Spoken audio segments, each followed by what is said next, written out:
You wake up, reach through the dark, and grab the screen. Before your feet even touch the floor, you scroll through a dozen neatly packaged answers on how the world is supposed to work. Modern life trains us to expect a clean geometry to our existence. If you put in the right amount of hours, the career path opens up. If you use the right communication tactics, the relationship thrives. Every single situation is treated as a tangible, solvable equation. There's a deep psychological comfort in sorting the mess of human behavior into recognizable boxes. Labels and five-step plans make the daily friction of being alive feel manageable. This demand for total clarity is a defense mechanism. We use logic to guard against the reality that our lives are often governed by forces we cannot predict or control. Then, you sit in a dark theater to watch a film by David Lynch, and that protective geometry shatters. Characters swap identities without warning. Timelines fracture midway through a scene. By conventional metrics of storytelling, his films are completely broken. Casual viewers walk out frustrated, and critics have spent decades leaning on one specific word to describe his entire body of work: confusing. Yet the audiences who love Mulholland Drive or Eraserhead rarely claim they understand the plot. They connect with the films because the narrative logic collapses, leaving behind a sensation that the movie understands something incredibly true and psychologically honest about them.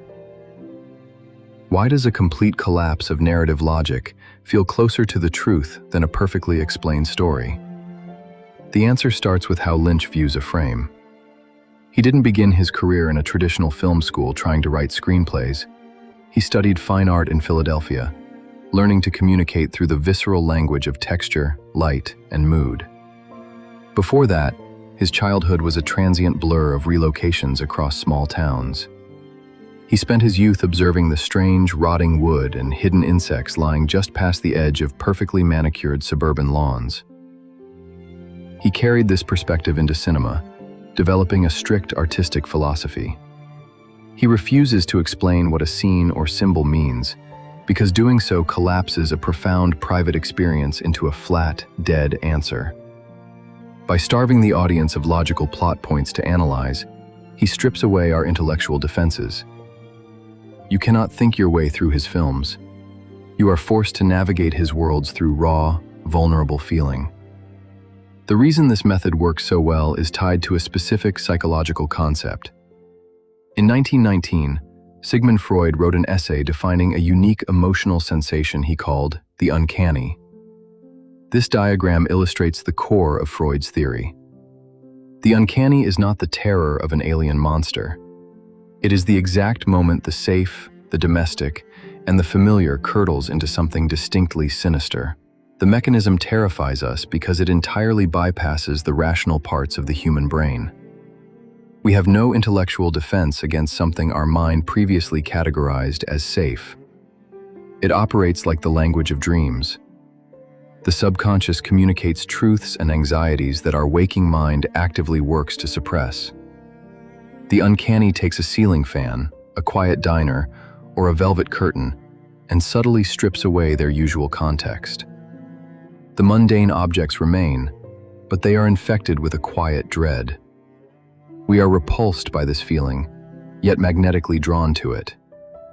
Encountering the uncanny feels less like looking at something new and more like remembering a forgotten, vital secret. Your conscious brain will frantically try to rationalize the images, working to explain the sequence until the anxiety stops. But the lingering, uncomfortable feeling itself is the actual intended message. The uncanny shatters the illusion of our safely categorized world. True psychological horror and profound truth live right beneath the surface of the ordinary. The Lynchian aesthetic accurately mirrors the texture of everyday human existence. Our own lives rarely follow a clean three-act structure. We endure fractured timelines, abrupt shifts in our identity, and relationships that sever without a neat resolution. When we treat our daily lives like a math problem, demanding that our careers and youth make perfect logical sense, we guarantee our own perpetual disappointment. Our deepest existential anxiety does not stem from the world being chaotic. It comes from the exhausting, endless effort of demanding that the chaos be orderly and explainable. Lynch's refusal to provide an explanation invites you to practice something uncomfortable: the ability to exist with ambiguity. When we force a single logical narrative onto our complex experiences, we collapse a private living experience into a flat, static answer. We kill the magic of discovery. You do not have to decipher every fragmented memory or solve every unresolved situation in your personal history. By embracing the uncanny and leaving the mystery unsolved, you stop running from the unknown. You can finally stand still, dropping the heavy armor of logic, to face the terrifying and beautiful reality of what is.